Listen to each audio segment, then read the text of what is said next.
গ্রহ নক্ষত্র কক্ষচ্যুত হয়ে যাবে। এই বিশ্ব ব্রহ্মাণ্ড তছনছ হয়ে যাবে। পাহাড় পর্বত চূর্ণ বিচূর্ণ হয়ে তুলার মতো উড়ে যাবে। নদ নদী এবং সমুদ্র শুকিয়ে যাবে। এই ঘটনার বর্ণনা দিতে গিয়ে পবিত্র কোরআনের সূরা জিলজালে আল্লাহ তাআলা হৃদয় কাঁপানো কিছু কথা বলেছেন। আল্লাহ বলেন, ইযা জুলজিলাতিল আরদু জিলজালাহা, যখন প্রচণ্ড কম্পনে এই জমিন কম্পিত হবে। ওয়া আখরাজাতিল আরদু আসকালাহা, আর জমিন তার ভেতরে থাকা সকল পাপের বোঝা বের করে দেবে। মানে মানুষের সকল খারাপ কাজের তথ্য সেদিন প্রকাশ করে দেবে। জমিনের ভেতরে লুকিয়ে থাকা সকল তথ্য জমিন সেদিন বের করে দেবে।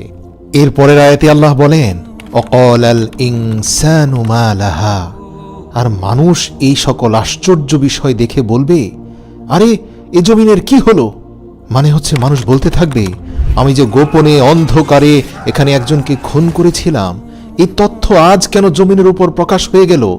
আরেকজন বলবে, আমি যে রাতের অন্ধকারে জিনা করেছিলাম, সেই তথ্য এখন সবার সামনে কেন প্রকাশ হলো? আমি তো লজ্জায় চোখ দেখাতে পারছি না। পবিত্র কোরআনে সূরা জিলজালের ৩ নম্বর আয়াতে আল্লাহ এটাই বলছেন। মানুষ বলবে, অকালাল ইনসানু, মানুষ বলবে, মা লাহা, এর কি হলো? এই জমিন এমন করছে কেন?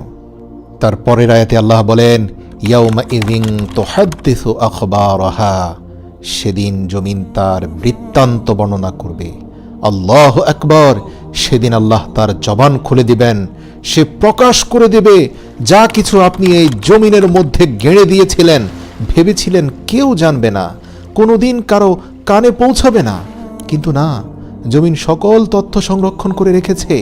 এটাও আল্লাহর মাখলুক, এখান থেকে গোপনের কোনো সুযোগ নেই। তারপরের আয়াতে আল্লাহ বলেন, বিআন্না রাব্বাকা আওহা লাহা, যেহেতু তোমার রব তাকে নির্দেশ দিয়েছেন, তাই সে অবশ্যই সব প্রকাশ করবে।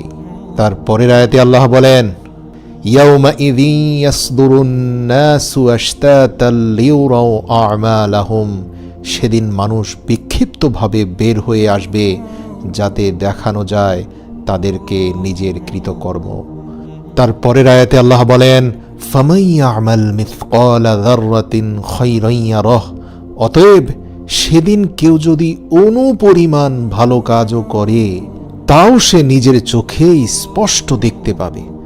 অর্থাৎ রাস্তা থেকে একটা খারাপ বস্তু সরিয়ে দিয়ে ভেবেছিল, আরে এটা তো একদম তুচ্ছ মাত্রার একটা ভালো কাজ, এই কাজের ফলাফল আর আল্লাহ কি দিবেন?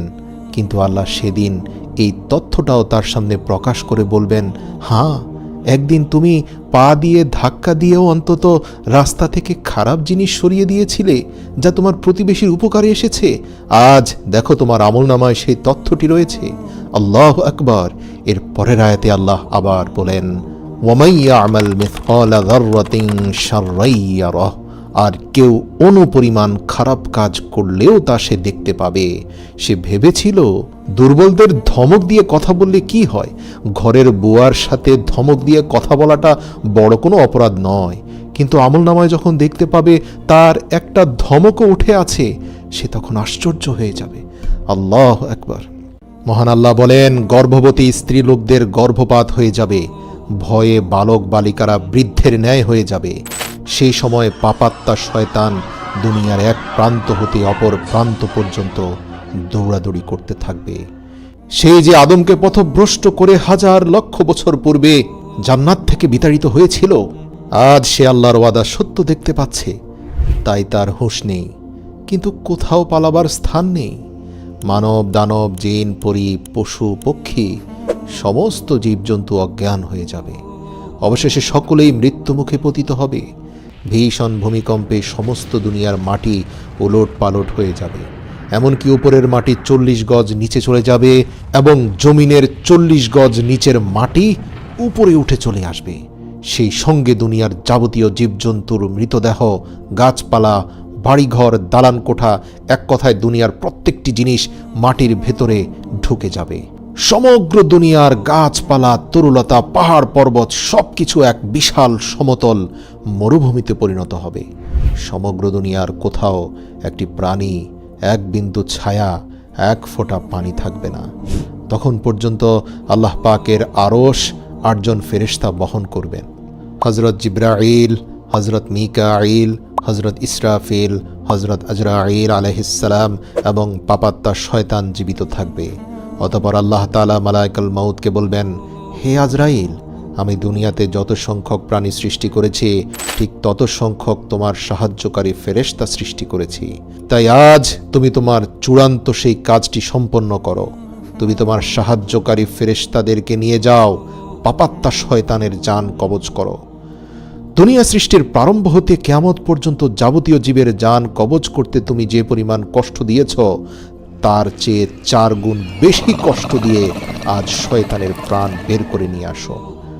আল্লাহর আদেশে মালায়েকুল মাউত এমন ভীষণ অগ্নিমূর্তি ধারণ করবেন যে তার সেই মূর্তি দর্শন করা মাত্রই দুনিয়ার যে কোনো জিন, মানব বা দৈত্য দানব মৃত্যু মুখে পতিত হতো। মালায়েকুল মাউত জাহান্নাম হতে 70,000 অগ্নিময় শিকল সহ লক্ষ লক্ষ ফেরেশতা সঙ্গে নিয়ে পাপাত্মা